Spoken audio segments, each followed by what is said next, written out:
Ahilman sampaikan, setiap manusia itu rugi kecuali orang yang berilmu.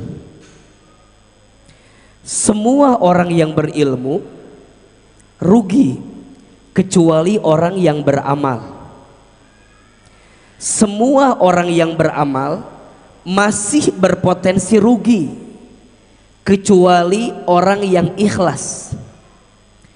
Semua orang yang ikhlas dalam beramal masih berpotensi rugi kecuali orang yang istiqomah. Semua orang yang istiqomah juga masih berpotensi rugi kecuali orang yang wafat dalam keadaan husnul khotimah. Coba lihat ke depan ya. Setiap manusia itu rugi kecuali orang yang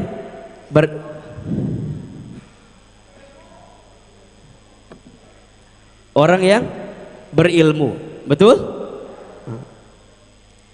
Ilmu itu penting atau tidak? Penting.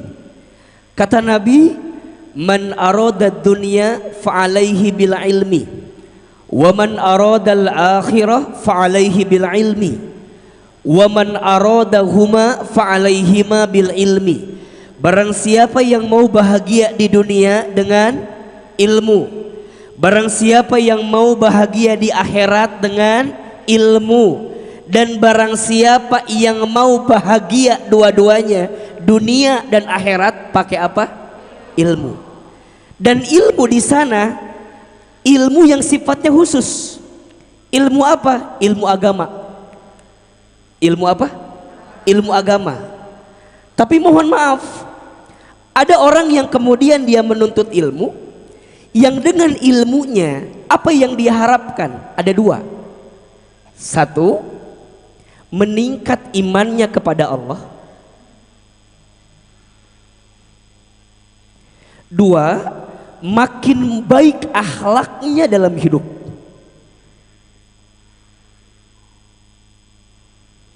Jadi kalau bunda tanya, AA, imannya kepada Allah. Dua, makin baik akhlaknya dalam hidup. Jadi bukan semata-mata tambah pinter. Kalau hanya tambah pinter, mohon maaf, Google lebih pinter dibanding kita. Betul? Bukan semata-mata tambah pinter. Kalau hanya tambah pinter, YouTube lebih pinter dibanding kita. Betul? Tapi orang yang makin dia berilmu, makin meningkat imannya kepada Allah, makin baik akhlaknya dalam hidup, makin meningkat imannya, hatinya makin tenang, ya, hidupnya makin lapang, gitu. Kemudian ibadahnya makin rajin, makin bertakwa kepada Allah, gitu. Termasuk akhlaknya makin indah, nggak sombong, gitu, nggak, mohon maaf ya, tidak mudah menghina orang lain, tidak suka merendahkan orang lain, lisannya terjaga, pikirannya baik sangka, tidak sinis, tidak pesimis, tidak suka memponis. Kenapa?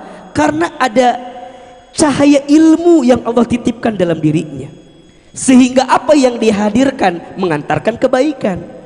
Maka buahnya apa? Buahnya amal. Buahnya apa? Semua manusia itu rugi kecuali orang yang berilmu. Setiap yang berilmu juga masih rugi kecuali orang yang beramal. Maka ketika ilmunya bertambah, imannya meningkat, akhlaknya makin baik, amalnya makin banyak. Dia tuh pengen terus beramal, karena ilmu adalah akarnya amal. Amal buahnya ilmu. Ulangi, ilmu akarnya amal, amal buahnya ilmu. Ibu beramal tapi nggak berilmu, apa yang terjadi? Seperti pohon yang tak ada akarnya, maka ujungnya tidak menemukan kebaikan. Ibu berilmu tapi nggak beramal, seperti pohon yang tak berbuah. Makanya ada istilah al-ilmu bila amalin kasyajari bila samarin. Ilmu yang tak diamalkan seperti pohon yang tidak berbuah. Betul? Ulangi, ilmu akarnya amal, amal buahnya ilmu. Berarti dua-duanya penting atau tidak? Ibu beramal butuh ilmu atau tidak? Ibu berilmu harus beramal atau tidak? Dua hal. Nah, amal masih berpotensi rugi kecuali orang yang ikhlas. Orang yang apa? Apa itu ikhlas? Apa itu ikhlas? Ridho. Apa itu ridho? Ikhlas. Bolak-balik we terusnya. Apa itu ikhlas? Ridho. Apa itu ridho? Ikhlas. Apa itu ikhlas? Ridho. Apa itu ridho? Ikhlas. Ikhlas itu artinya suci, bersih, bening. Apa artinya? Suci, bersih, bening. Maksudnya bagaimana Ahilman? Saat dia beramal, hatinya suci, hatinya bersih, hatinya bening, semata-mata dia beramal hanya untuk siapa? Allah. Oh.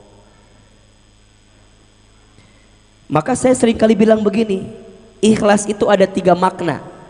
1 berharap, 2 bersandar, 3 berserah. Ada berapa? Ulangi. 1 apa? Berharap, 2 bersandar, 3 berserah. Naon Bu? 1 berharap, 2 berserah, 3 bersandar. Berharap sama siapa? Bersandar kepada siapa? Berserah kepada siapa? Maka mohon maaf ya, ikhlas itu bukan tidak berharap. Ikhlas itu berharap, tapi berharapnya hanya sama. Ikhlas itu berserah, berserah sama siapa? Ikhlas itu bersandar, bersandar sama siapa? Jelas atau tidak? Maka ada orang yang sering sakit hati dalam hidupnya. Kenapa? Biasanya karena dia berharap kepada selain Allah. Coba ibu cek. Kalau ibu sekarang merasa bahwa kenapa ya? Kok hidup aku tuh terasa sulit gitu loh, terasa berat. Biasanya di antara faktornya karena terlalu berharap kepada selain Allah. Berharap kepada manusia itu patah hati yang disengaja. Status hari Rabu itu. Berharap kepada manusia itu patah hati yang disengaja. Betul apa betul? Iya apa iya? Ibu sayang, teteh sayang, kita tidak akan bisa menyenangkan semua orang. Betul apa enggak? Pasti akan ada saja orang yang tidak suka dengan kita. Setuju? Bunda sayang, teteh sayang, lihat Ahilman yang sebelah kiri, yang tengah, yang kanan. Sama apa beda? Beda. Beda. Yang kiri mungkin lihatnya agak sedikit cabi, mungkin. Nanya si ate meni asa cabi gitu misalnya. Mungkin yang kanan melihatnya agak sedikit tirus, mungkin. Mungkin yang tengah melihatnya asa bengkak gitu kan? Betul apa betul? Iya apa iya? Makanya bunda, teteh, kita itu nggak akan ngerasain sakit hati kalau kita tidak akan pernah merasakan sakit hati kalau hati kita tidak mengizinkan sakit hati. Jadi yang mengizinkan kita sakit hati itu siapa? Ya kita. Apa akarnya? Biasanya karena terlalu berharap kepada selain Allah. Bunda teh tahu manusia itu terbatas. Manusia itu sering nyakitin kita. Manusia itu berpotensi menzulimi kita. Terus kita masih berharap sama dia. Hello. Betul apa betul? Iya apa iya? Maka akar dari amal itu apa? Ilmu. Ilmu jadi amal. Amal kudu apa? Ikhlas. Betul? Semuanya Allah. Kan sering Ahilman sampaikan. Ini kan materi yang sering Ahilman sampaikan nih. Bunda sebagai istri, kenapa istri harus taat sama suami? Karena apa? Karena apa? Masa lupa ini jawabannya? Karena apa? Kenapa istri harus taat sama suami? Karena perintah Allah. Tuh, 2, 3. Karena. Jelas atau tidak? Kenapa Bunda harus menutup aurat? Apa jawabannya? Udah, nggak ada alasan lain.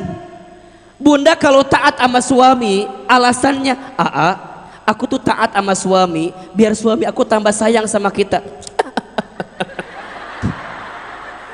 Yang ada sakit hati, betul apa betul?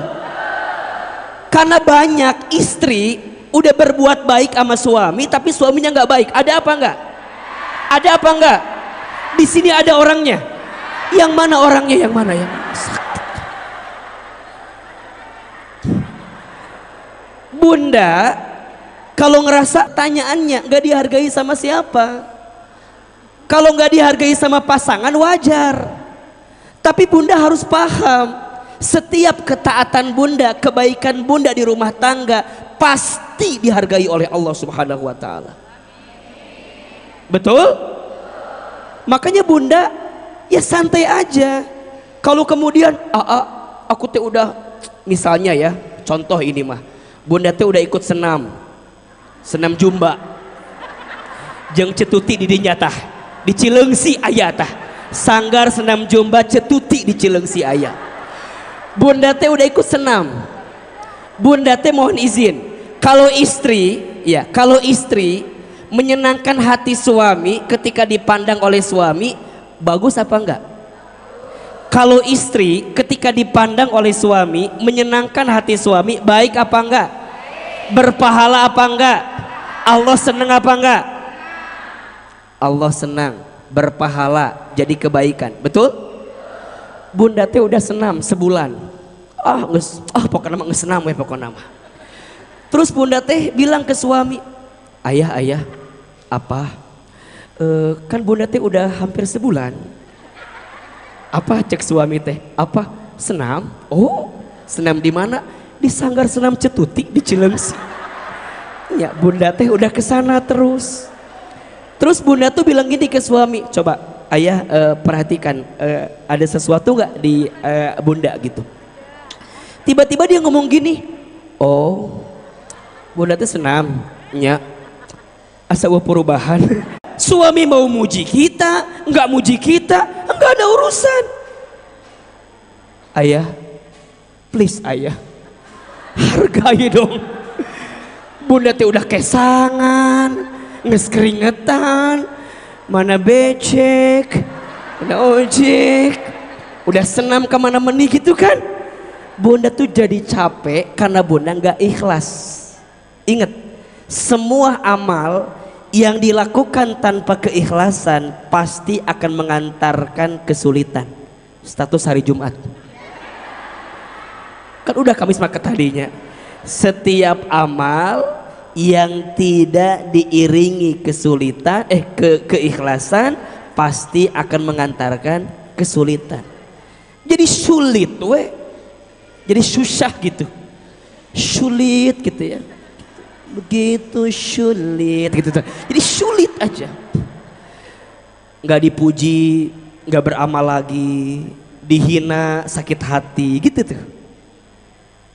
Bunda sayang, lah kita mah atuh puntennya kalau mengedepankan penilaian manusia mah nggak ada habisnya ya. Iya nggak sih?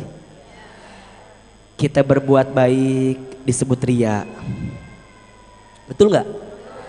Kita berbuat buruk disebut tukang bikin dosa, betul? Kita menyingkir digibahin, kita di depan dia kayak nggak ada kerjaan, udah jadi salah we terus. Betul apa betul? Maka tolong catat ini ya, ada yang tidak akan pernah menyakiti kita, ada yang tidak akan pernah menzolimi kita. Siapa itu? Manusia sangat besar potensinya untuk menyakiti kita. Maka dalam beramal sibuklah dengan mengisi keikhlasan di dalamnya. Ikhlas itu ada 3 kalau kata Ahilman. Satu, ikhlas sebelum beramal. Dua, ikhlas ketika beramal. Tiga, ikhlas setelah beramal. Ada berapa? Satu, ikhlas sebelum beramal. Niatnya kudu benar. Sok bunda teteh sayang, sekarang ngaji datang ke sini niatnya mau apa? Kalau niatnya mau ketemu Ustadz Hilman, bersihin hatinya, lurusin niatnya. Takut kecewa. Takutnya bunda bilang gini, oh eta Ustadz Hilman teh asa beda jeung di TikToknya, asa beda. Coba saya mau tanya, ada nggak yang baru lihat Ahilman sekarang? Baru lihat langsung ada? Coba angkat tangan yang baru lihat langsung. Kamana wae atuh ece? Ari ece kamana wae? Mandi baru lihat sekarang? Ih Masya Allah. Coba ini, yang baru lihat pertama, AA lebih kasep asli apa videonya?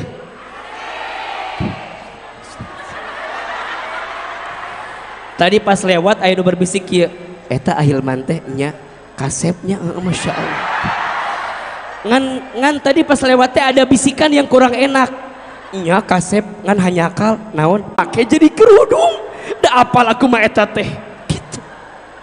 Si Ece teh lagi husu yang ngaji kan?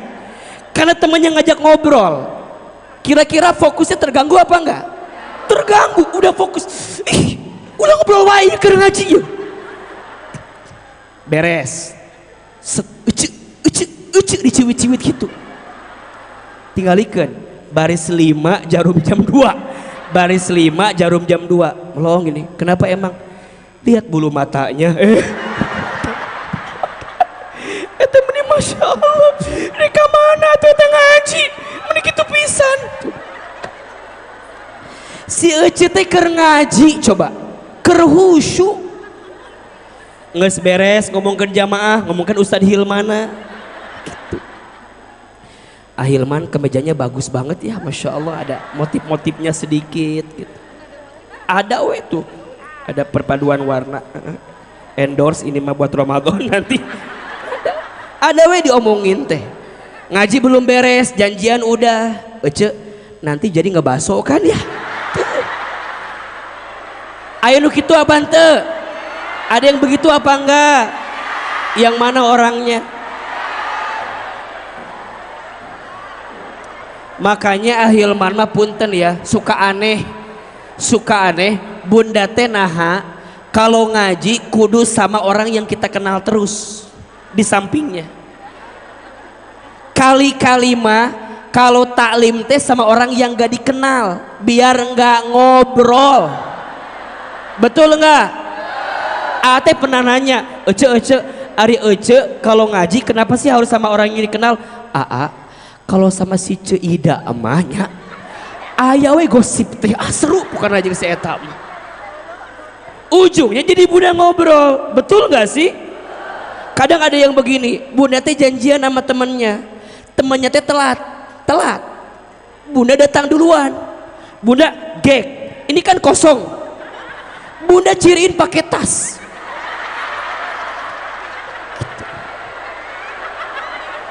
Nanti teh ada jamaah lain datang kan, dia teh nanya sama kita, ibu itu kosong apa enggak?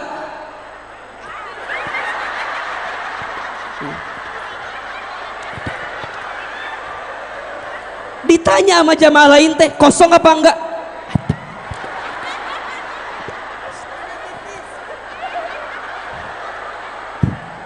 Coba Ustadz mau tanya, di sini ada yang begitu apa enggak? Ada. Yang mana orangnya? Bunda sayang, teteh sayang, kalau orang itu telat ya udah. Ini mah besti. Kamu udah sayang. Iya, biar pinu. Apalagi bunda mungkin kan kajian Ahilmannya. Iya kajian Ustadz Hilman sok pinu wae. Buruan. Meni panjang buruan.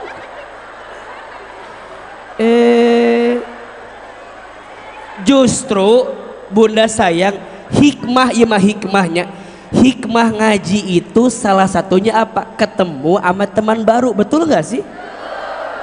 Kalau bunda mah iya mah arisan jeung si eta, ngagosip jeung si eta, balanja, ngaji, ngagibah, geus atuh ganti wajah teh udah jeung si eta wae. Ustad, ini mah circle aku banget Ustad, besti aku mah sama dia. Saya tanya, bunda, kenapa bunda teh harus sama dia terus? Aku teh nebeng sama dia. Jadi kalau nggak ada dia teh kumaha coba? Udah aku mah nebeng sama dia. Riuh jadi nanti. Ada yang begitu apa enggak? Di sini ada. Kirain yang begitu di Bogor aja. Di sini ada. Allah untuk kebaikan orang itu. Dia udah mantepin. Ahilman suka bilang doain istiqomah, betul? Doain Allah biar panjangin kita terus dalam kebaikan. Insya Allah. Jelas apa enggak? Ya. Apalagi sekarang kita berada di bulan Sya'ban. Bulan apa? Sya'ban. Bulan Sya'ban termasuk bulan yang harus kita perhatikan. Kenapa? Karena banyak keistimewaan yang akan kita dapatkan ketika kita beramal di bulan Sya'ban. Salah satunya bulan Sya'ban ini adalah bulan ketika Allah mengangkat setiap amal kebaikan. Maka kalau kita flashback dari belakang, ada 3 bulan yang berurutan ini yang perlu kita jaga kan. Ada Rajab, ada Sya'ban, besok Ramadan. Rajab bulan menanam, Sya'ban bulan menyiram, Ramadan bulan memanen. Ulangi, Rajab bulan apa? Menanam, Sya'ban bulan menyiram, Ramadan bulan memanen. Orang nggak mungkin panen kalau nggak nyiram. Orang nggak mungkin nyiram kalau nggak nanam. Betul? Rajabnya sudah selesai. Berarti setiap amal yang kita lakukan di bulan Rajab kemarin tanaman. Nah, Sya'bannya nyiram. Ini kesempatan kita untuk menyiram banyak amal kebaikan. Khususnya kenapa harus disiram? Karena kita akan bertemu dengan bulan suci Ramadan. Siapapun di antara kita yang ingin sukses mendapatkan kualitas Ramadan, tergantung kualitas Sya'ban yang dia hadirkan. Status hari Sabtu itu. Ya, siapapun yang ingin mendapatkan kesuksesan di bulan Ramadan, maka tergantung seperti apa dia menghadirkan kebaikan selama bulan Sya'ban. Malah kalau bisa jauh sebelum ini Rajab. Betul apa betul? Iya apa iya? Oh berarti Ustadz Ramadan yaitu Sya'ban.